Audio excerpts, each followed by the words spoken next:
Sion van David wat hy tot eer van die Here gesing het, weens die woorde van kus, die Benjaminiet.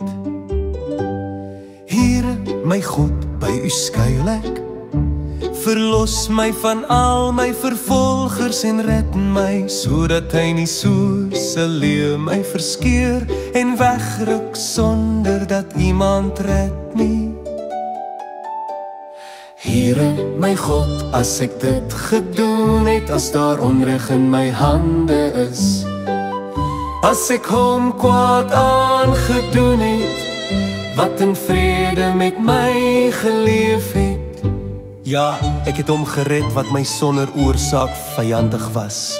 Mag die vyand my dan vervolg en inhaal, en my lewe teen die grond vertrap en my eer in die stof laat woon, Sela.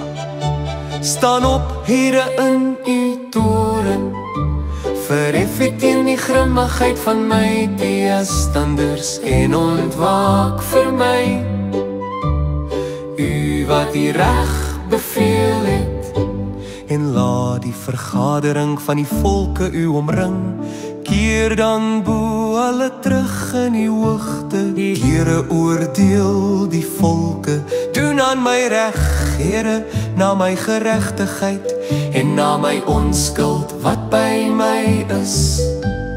Laat tog die boosheid van die goddelose mense 'n einde neem, maar bevestig u die regverdige, ja, u wat harte en niere toets, o regverdige God.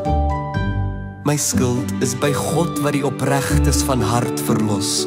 God is 'n regverdige regter en 'n God wat elke dag toornig is. As hy hom nie bekeer nie, maak hy sy swaard skerp. Hy span sy boog en mik daarmee en berei vir hom dodelike werktuig. Hy maak sy pyle brandende wapens. Kyk, hy is in baar en sweef van onreg en is swanger van moeite, hy baar leens. Hy het 'n kuil gegrawe en het uitgehol, maar hy het geval in die vangkuil wat hy gemaak het. Die onheil wat hy gestig het, keer op sy hoof terug en sy geweld kom op sy skedel neer. Ek wil die Here loof na sy geregtigheid in die naam van die Here, die Allerhoogste, psalm sing.